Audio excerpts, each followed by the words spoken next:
Good morning, student of class 5. How are you? I hope you all are fit and healthy. Welcome back to your EVS class. Student, today date is 11 January 2021 and I am teaching you chapter number 6 and name of the chapter is Natural Calamities.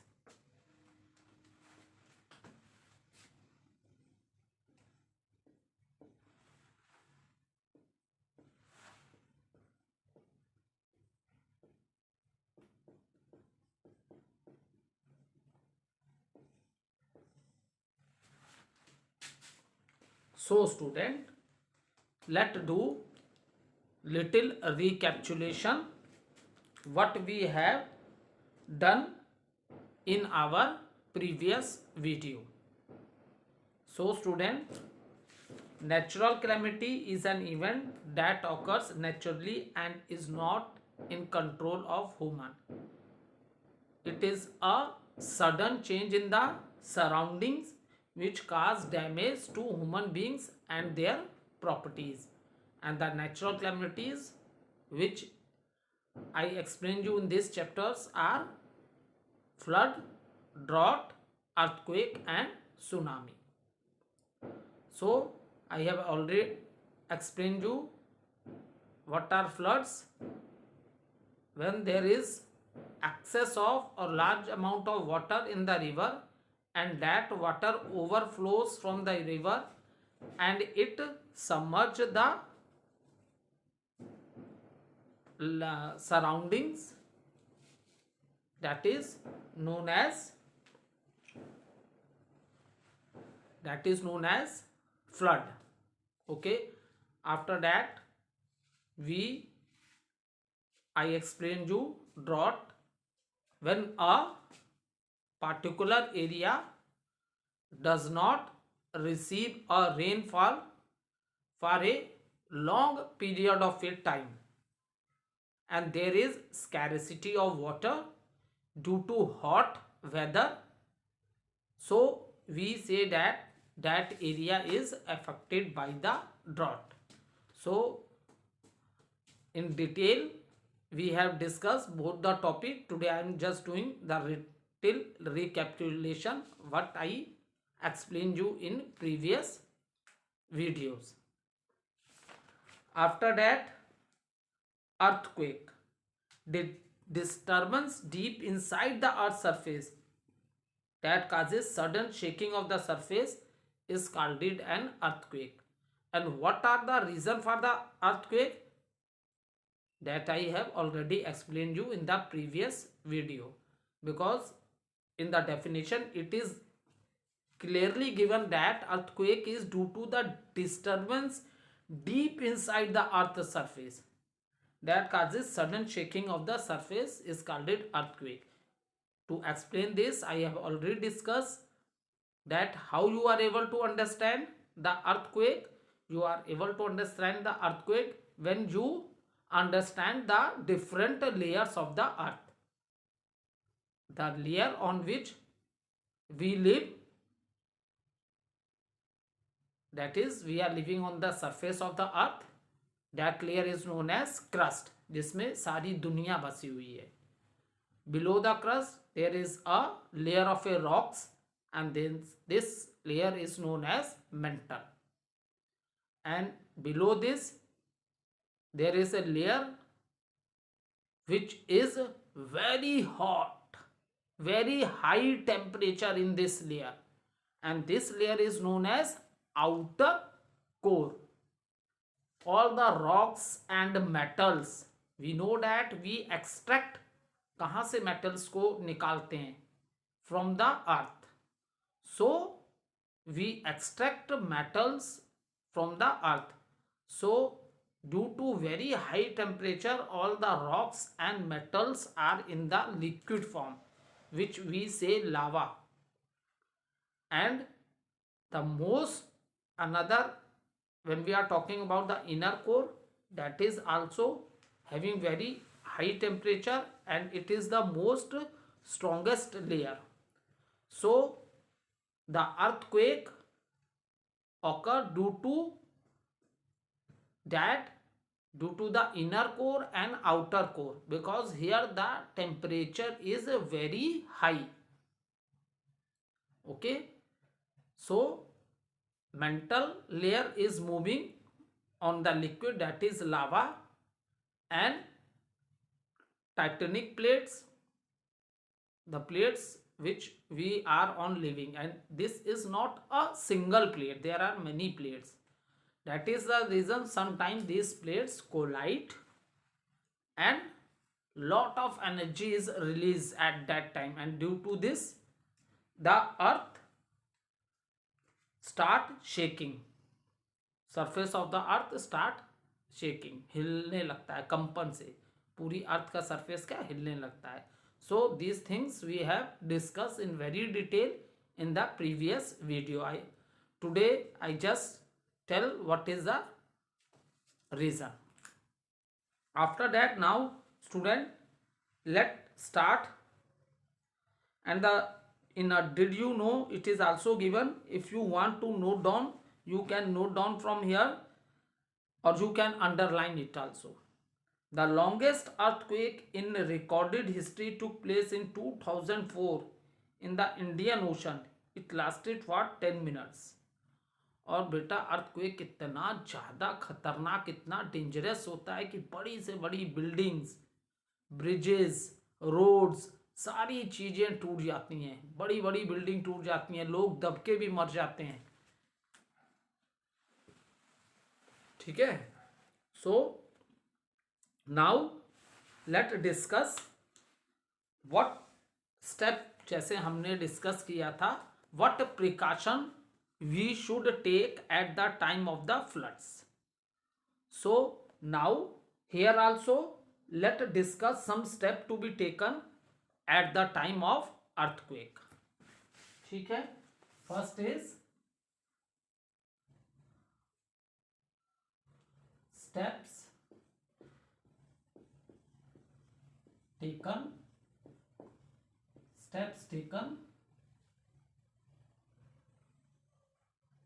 at the time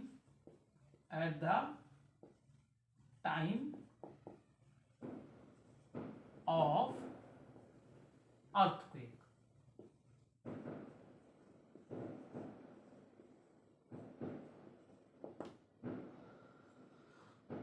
Don't panic.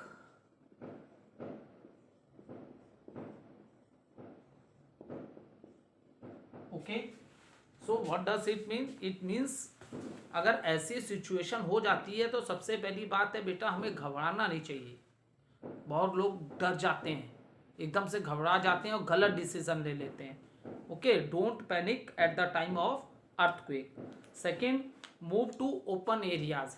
Second point which is given to in your book, move to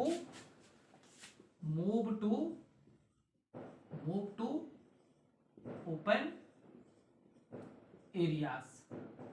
ये why this is said that move to open areas, क्योंकि जब land अर्थ का जो surface हिलने लगता है तो इससे मैंने बताया ना कि बहुत ज़्यादा डिस्ट्रक्शन होता है, बहुत ज़्यादा नुकसान होता है, बड़ी बड़ी बिल्डिंगें गिर जाती हैं, उनमें भी लोग दब के मर जाते हैं. अगर अर्थक्वेक की सिचुएशन है तो तुरंत हमें ओपन एरिया में भागना चाहिए. ये नहीं कि हम अपने घर में ही खड़े रह जाएं.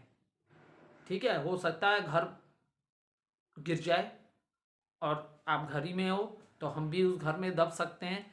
सो move to open areas like parks but not near the tall buildings and trees. देखो इसमें क्लियरली बोला है, when there is a situation of the earthquake, हमें ओपन एरिया में, ओपन ग्राउंड्स में जाना चाहिए. ठीक है, ना कि किसी बिल्डिंग के बगल में खड़ा होना चाहिए. हो सकता है वो बिल्डिंग गिर जाए. And even don't stand near the tree also, हो सकता है पेड़ गिर जाए. ठीक है, सो हमें ओपन एरिया में, खुले मैदानों में भाग जाना चाहिए. ठीक है, और they can fall on during trimmers. ये कह रहा है कि मे बी अगर आप बिल्डिंग्स और ट्रीज के बगल में अगर आप नियर स्टैंड हो तो हो सकता है वो भी फॉल कर सकते हैं जब अर्थ का सरफेस शेक कर रहा है. ठीक है, सो ऐसा नहीं करना चाहिए. हमें क्या करना चाहिए? Move to open areas like park है या फील्ड है जिसमें आप खेलते भी हो. Third point is stay away from glass windows and doors. Glass windows and doors. ठीक है, ग्लास विंडोज और डोर से हमें दूर रहना चाहिए. ठीक है, ग्लास है, जब बहुत तेज लाइन की शेकिंग होंगी हो सकता है शीशा हमारे ऊपर गिर जाए या दरवाजा ही हमारे ऊपर गिर जाए. ठीक है, सो हमें ये सेफ्टी भी लेनी चाहिए. Stay away from glass windows and door. Next है if you are not able to move out take shelter under a table और stand in a corners of the room. देखो ये बहुत अच्छा पॉइंट बताया है. अगर कोई चांस ही नहीं है, आप अपने घर से भाग ही नहीं सकते हो, अगर कोई चांस नहीं है तो आप टेबल के नीचे घुस जाओ. इससे अगर ऊपर की छत भी गिरती है, कुछ भी चीज गिरती है तो टेबल हो सकता है टेबल के ऊपर गिरेगी तो भी आप बच सकते हो. ठीक है, या तो जो आपके घर है उसके कॉर्नर्स के रूम के कॉर्नर्स पे खड़ा होना चाहिए. क्योंकि मोस्टली आज के जो घर बेटा बन रहे हैं वो कैसे बनते हैं, पिलर्स वाले घर बनते हैं. मोस्टली पिलर वाले घर बनते हैं, पिलर कॉर्नर्स पे ही होते हैं. ठीक है, after that we use the bricks to make the walls. तो पिलर बहुत स्ट्रांग होते हैं. ठीक है, अगर ऐसा कंडीशन आ गई है कि आप घर से भी नहीं भाग सकते हो तो या तो किसी टेबल के नीचे अपने को छुपा लो या तो घर के कॉर्नर्स में जो रूम के जो कॉर्नर्स हैं वहां भी स्टैंड कर सकते हो. क्योंकि पिलर्स बहुत हार्ड होते हैं. बाई चांस आप पिलर्स के नीचे खड़े हो, अगर ऊपर की छत गिर भी गई, वॉल्स अगर ब्रेक भी हो गई तो आप पिलर के नीचे भी हो तो भी आप सेफ हो. ठीक है, नेक्स्ट है if the intensity of the earthquake is severe it may cause a tsunami near the coastal areas. अगर इंटेंसिटी मतलब तीव्रता, बहुत तेजी का अगर भूकंप आया है तो इसका असर कोस्टल एरियाज में होता है. कोस्टल एरिया मैंने ऑलरेडी चैप्टर्स में बताया है, the areas which are in touch with the land, sea water वाले एरियाज. कोस्टल प्लेन्स पढ़ाए थे ना, जहां पे सी वाटर टच किसको करता है, लैंड को टच करता है. ठीक है, और इन अर्थक्वेक की वजह से भी सुनामी आती है. ठीक है, ये अभी हम लोग नेक्स्ट उसमें डिस्कस करेंगे, what do you mean by the tsunami, वो भी नेक्स्ट हम लोग डिस्कस करेंगे. ठीक है, तो एक छोटी सी रिकैप्चुलेशन कर लेते हैं. डोंट पैनिक, हमें घबराना नहीं चाहिए. अर्थक्वेक आया है, अगर if you have a chance then आपको अपने घर से या किसी बिल्डिंग में वहाँ से निकल के सबसे पहले आपको ओपन एरियाज में जाना चाहिए. ठीक है, ग्लास विंडोज और डोर्स के अगल बगल नहीं खड़ा होना चाहिए. और if by chance you can't escape, आप अपने घर से नहीं निकल सकते हो तो किसी टेबल के नीचे बैठ जाओ. ठीक है, या तो अपने रूम्स के जो कॉर्नर्स हैं उनके नीचे खड़े हो जाओ. क्यों ये कॉर्नर्स, क्यों मैक्सिमम आज के घर जितने बनते हैं ये पिलर्स में बनते हैं. ठीक है, और पिलर्स बहुत हार्ड होते हैं, हो सकता है कि वॉल्स गिर जाएं लेकिन पिलर्स ना ब्रेक हो तो शायद तो भी आप सेफ हो सकते हो. So this are the precautions. ठीक है, this are the steps which we can take at the time of earthquake. Next क्या है, सुनामी.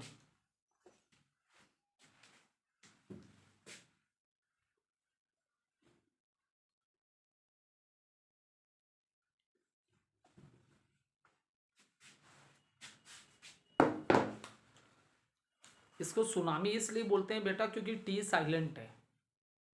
ठीक है, कई बार बच्चों से रीडिंग कराओ तो टी सुनामी बोलते हैं, बहुत बच्चे बोलते हैं T tsunami. It is not T tsunami, it is tsunami because T is silent. ठीक है,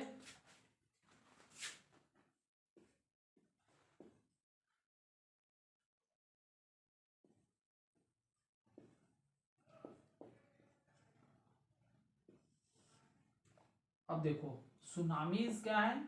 first of all I write it. Tsunamis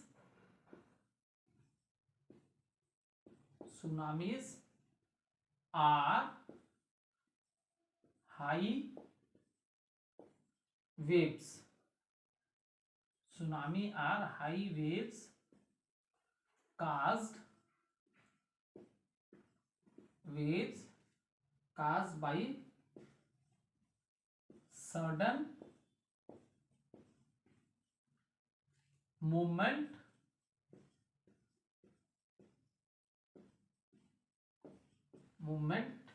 on the bed of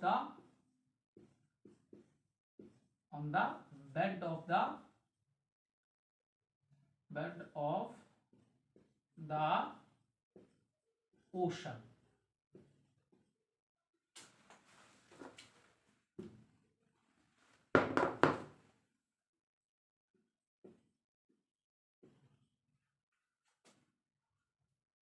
Due to earthquake.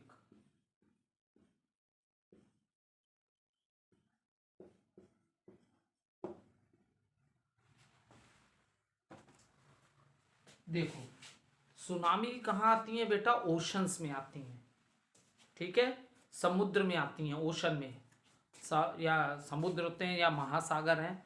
और what is the reason for that? Reason इसका होता है earthquake. जैसे अगर earthquake का epicentre land वाले पोर्शन पे है, लैंड वाले सरफेस पे है, तो अर्थक्वेक वहां आएगा। फोकस क्या होता है? वो पॉइंट होता है जो अर्थ के अंदर होता है, और फोकस के डायरेक्टली ऊपर क्या होता है? ईपिन सेंटर, वो पॉइंट जहां पे अर्थक्वेक की क्या हुई है? ऑरिजिन हुई है। ठीक है, आ रही है बात समझ में? अब देखो, अगर यही अर्थक्वेक वाटर के नीचे आता है, ओशंस में, ठीक है, तो वाटर के नीचे अगर अर्थक्वेक आता है तो बहुत हाई वेव्स, बहुत ऊंची ऊंची लहरें उठती हैं समुद्र में। Is it clear? तो अब इसमें क्या होता है, और ये चारों डायरेक्शन में पानी, इतनी स्पीड हो जाती है पानी की कि बहुत तेज स्पीड से पानी की मूवमेंट होती है, और लहरें, वेव्स क्या होती हैं? लहरें उठती हैं। ठीक है, अगर अर्थक्वेक ओशंस में आता है। तो अब इसमें क्या होता है, देखो, सी के अंदर तो उसका उतना नहीं पता चलता है, क्योंकि जो समुद्र होते हैं, जो ओशन, महासागर जो होते हैं, ओशंस जो होते हैं, वो तो खुद ही बहुत डीप होते हैं। ठीक है ना, आपको पता है ना कि ओशन बहुत डीप होते हैं, बहुत ज्यादा गहराई होती है। कभी डिस्कवरी चैनल्स में एक नीचे भी पूरी दुनिया बसी हुई है, बहुत से एक्यूटिक एनिमल्स रहते हैं इन ओशंस में। अगर आपने रियल में नहीं देखा है तो कभी डिस्कवरी चैनल्स में देखिएगा, लाइफ बिलो द सी, बहुत से लिविंग ऑर्गेनिजम्स हैं जो पानी में रहने वाले जानवर हैं। ठीक है, अब देखो स्टूडेंट, होता क्या है कि अर्थक्वेक जब आता है तो इसका बहुत ज़्यादा पता सी में नहीं चलता, क्योंकि सी ऑलरेडी बहुत गहरी है। लेकिन जो इसकी वेव्स, जो लहरें हैं, जो लैंड के पोर्शन को टच कर रही हैं, वहां ये बहुत तबाही मचाती हैं। 100 फीट, 120 फीट ऊंची लहरें, बताओ, बिल्डिंग से हाई हाई इतनी ऊंची पानी की लहरें आती हैं, और इसकी इतनी ज़्यादा फोर्स होती है कि पूरे रोड्स ले लो, बिल्डिंग्स ले लो, सब टूट के ख़त्म हो जाता है, सारी चीज़ डिस्ट्रॉय हो जाती हैं। क्योंकि वाटर से भी, वाटर जब इतनी तेजी से ये वेव्स आती हैं, और ये किसकी वजह से होता है? when there is a earthquake in the when there is a earthquake, कहाँ पे होगा? ओशन में। ये इसका सुनामी आने का रीजन भी अर्थक्वेक है, लेकिन ये लैंड के सरफेस पे नहीं आया, कहाँ आया? ओशंस में आया। तो समुद्र तो बहुत ज्यादा डीप है, वहां उतना नहीं पता चलता है, लेकिन जो ओशंस का वो एरिया जो लैंड के टच पे है, वहाँ ये इतनी हाई स्पीड से ये वेव्स आती हैं कि कई किलोमीटर के अंदर जितनी बिल्डिंग्स हैं, ये सब सब टूट जाती है, लोग मर जाते हैं। अरे 100 फीट, 120 ऊंची लहरें, इतनी हाइट में वाटर आएगा तो कोई बचेगा बेटा? तो that is the reason these tsunamis are also very dangerous. ठीक है, लॉट ऑफ डिस्ट्रक्शन होती है, बहुत ज्यादा ह्यूमन बींग्स का और प्रॉपर्टी का बहुत ज्यादा नुकसान होता है इन सुनामी से भी। ठीक है, जैसे पैसिफिक ओशन, ठीक है, जापान का जैसे दे रहा है, इंडोनेशिया में भी आई थी सुनामी और लगभग 2,30,000 लोग मर गए थे उसमें। सो अब इसमें दिया है, देखो तुम्हारी बुक में, in 2011 a tsunami struck Japan because of an earthquake with the magnitude of 8.8. It caused a lot of damage to life and property. और जापान में तो सबसे ज़्यादा अर्थक्वेक कहाँ आते हैं बेटा? जापान में ही आते हैं। मैक्सिमम जापान में सारे घर किसके बनते हैं? लकड़ी के बनते हैं, वुड के बनते हैं। सबसे ज़्यादा अर्थक्वेक आने वाला देश कौन है? जापान है। ठीक है, सबसे ज़्यादा अर्थक्वेक यहीं आते हैं। अब देखो इसमें दिया है, the waves travel in all direction which cause lot of damage to property and life. ये मैंने ऑलरेडी आपको बताया कि ये लहरें इतनी हाई स्पीड से आती हैं और व्हेन अर्थक्वेक मम it move in all direction, और जो भी वाटर जहाँ भी वाटर लैंड के टच में है उस सारे एरिया में बहुत ज़्यादा डैमेज और किसका होता है? प्रॉपर्टी का बहुत ज़्यादा नुकसान होता है। तो व्हाट आर सुनामी? सुनामी के आने का रीजन भी क्या है? आपका अर्थक्वेक है। और यहाँ क्या अर्थक्वेक क्या आ रहा है? पानी के नीचे आ रहा है, ओशंस के नीचे आ रहा है अर्थक्वेक। ठीक है, तो the Pacific ocean and its adjacent area are the largest, most diverse and most tsunami prone of any of the earth ocean. अगर हम इंडिया के जैसे देखो, सी होते हैं और ओशंस है ना, समुद्र और महासागर, तो जो 5 डिफरेंट ओशंस है ना, उसमें सबसे ज़्यादा जो अर्थक्वेक आया है वो आपके किस में आया? Pacific ocean. ठीक है, इसने सबसे ज़्यादा लार्जेस्ट और पैसिफिक ओशन के एडजेसेंट एरिया, मतलब उसके क्लोज अगल बगल के जितने एरिया हैं वो सबसे ज़्यादा इफेक्टेड हुए हैं। ठीक है, सुनामी के आने से। और सबसे ज़्यादा सुनामी कहाँ आई है बेटा? पैसिफिक ओशन में। सबसे ज़्यादा सुनामी कहाँ आई है? पैसिफिक ओशन में। और एडजेसेंट एरिया मतलब पैसिफिक ओशन के अगल बगल का जो एरिया है वो सबसे ज़्यादा इससे अफेक्टेड हुआ है। किससे? सुनामी से। जो एरिया पैसिफिक ओशन के अगल बगल का है। ठीक है, तो ये आपका हो गया सुनामी। ठीक, फिर नेक्स्ट है, डिस्कस कर लेते हैं डिजास्टर मैनेजमेंट।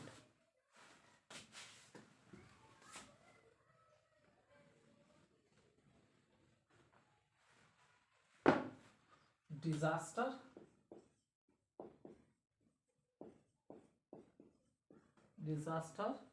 मैनेजमेंट।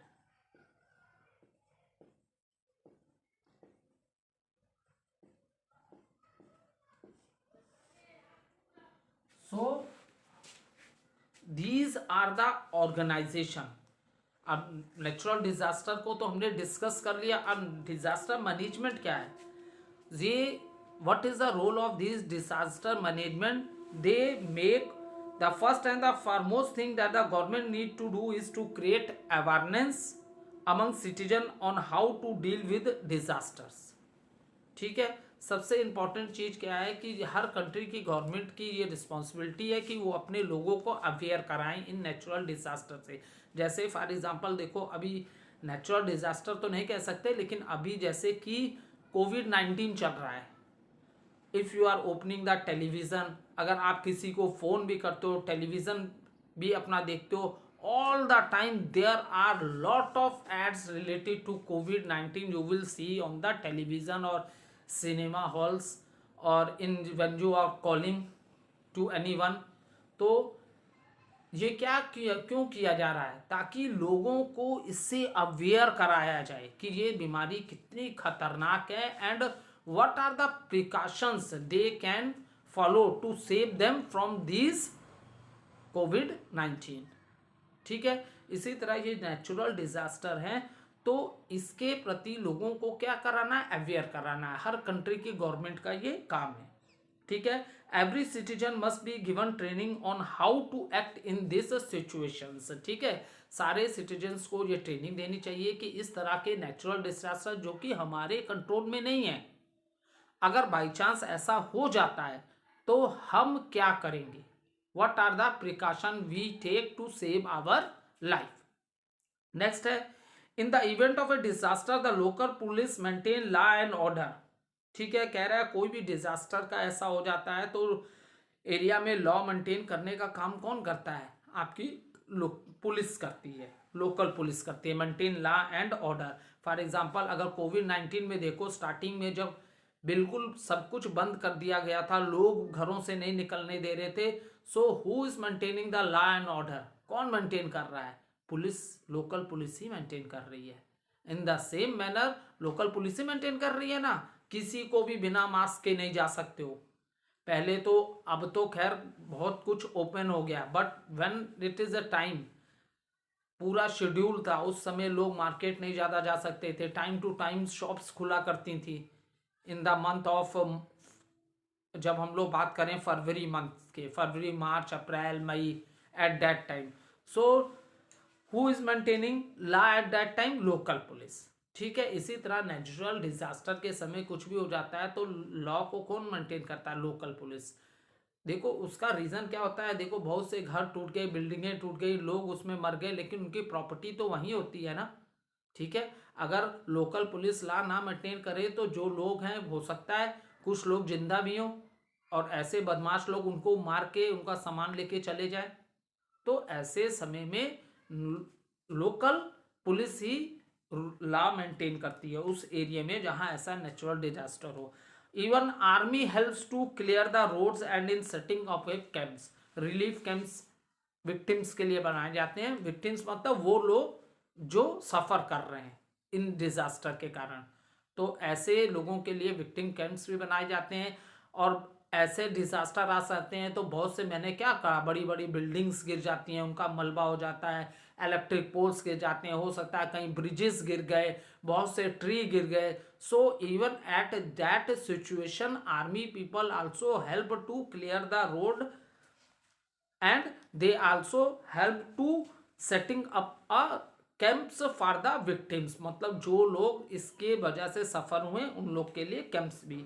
और air force drops food medicine and cloth from the air where the roads are blocked, जहाँ पे रोड ब्लॉक्ड हो गए हैं, रोड ट्रांसपोर्ट क्या बंद हो गया, क्योंकि भाई रोड ट्रांसपोर्ट तो तभी चलेगा ना जब रोड क्लियर होंगे।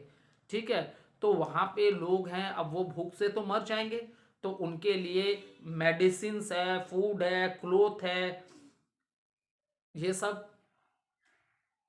सर्विसेज प्रोवाइड करने का काम कौन करते हैं, एयर फोर्स ड्रॉप करती है। ठीक है, और मैक्सिमम ये कैसे किया जाता है, with the help of the helicopters. ठीक है, क्योंकि हेलीकॉप्टर्स क्या है, कम हाइट पे भी उड़ सकते हैं और कहीं भी आप उन्हें लैंड भी कर सकते हो।